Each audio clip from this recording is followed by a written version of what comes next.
भारत के अपवाह तंत्र का नियंत्रण मुख्यतः भौगोलिक स्थलाकृतियों के द्वारा होता है। इस आधार पर भारतीय नदियों को दो मुख्य वर्गों में विभाजित किया गया है। पहला हिमालय की नदियाँ, दूसरा प्रायद्वीपीय नदियाँ।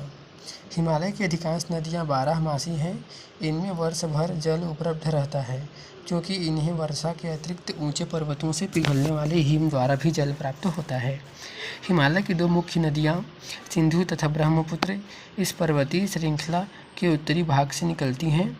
इन नदियों ने पर्वतों को काटकर गार्जों का निर्माण किया है।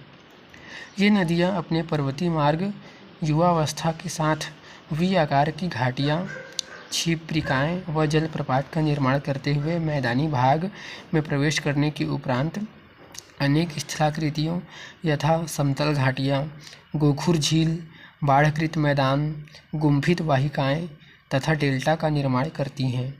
अधिकांश प्रायद्वीपीय नदियाँ मौसमी हैं, क्योंकि इनका प्रवाह वर्षा पर निर्भर करता है, जबकि कुछ नदियाँ जैसे गोदावरी, कृष्णा, जो विशाल अपवाह क्षेत्र वाली नदियाँ हैं, वर्ष भर बहती हैं, क्योंकि ये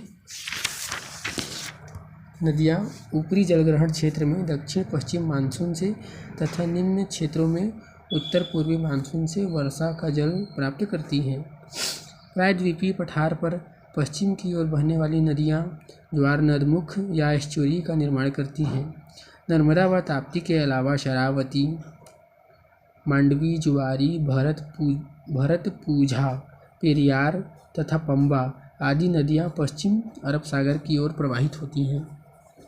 प्रायद्वीपीय नदियों का उत्तर से दक्षिण की ओर क्रम महानदी गोदावरी, कृष्णा, पेन्नार, कावेरी एवं वैगई है। पेन्नार नदी द्वारा दक्षिण भारत की गंडीकोटा घाटी कैनियन निर्मित हुई है। प्रायद्वीपीय पठार की मुख्य नदियाँ जैसे महानदी गोदावरी, कृष्णा व कावेरी पूर्व की ओर बहती है तथा बंगाल की खाड़ी में गिरने से पूर्व डेल्टा का निर्माण करती हैं। नदियाँ जब डेल्टा न बनाकर सीधे समुद्र में मिल जाती है, तब एस्चुरी का निर्माण होता है। माही, तापी, नर्मदा, मांडवी आदि नदियाँ एस्चुरी बनाती हैं। प्रायद्वीपीय नदियों का लंबाई के अनुसार घटता क्रम गोदावरी, कृष्णा, नर्मदा, महानदी, कावेरी एवं ताप्ती हैं। प्रायद्वीपीय अपवाह तंत्र हिमालयी अपवाह तंत्र से पुराना है। प्रायद्वीपीय नदियाँ एक निश्चित मार्ग पर चलती हैं। इनमें विसर्पण का अभाव होता है। तटीय नदियाँ, विशेष रूप से पश्चिमी तट की नदियाँ अपेक्षाकृत कम लंबी हैं तथा इनका जलग्रहण क्षेत्र सीमित है। 1960 के भारत पाकिस्तान के सिंधु नदी समझौते के अंतर्गत 3 पूर्वी नदियों व्यास, रावी, सतलज के 80% जल का उपयोग भारत करेगा, जबकि सिंधु, चिनाब तथा झेलम की 80% जल का उपयोग पाकिस्तान करेगा।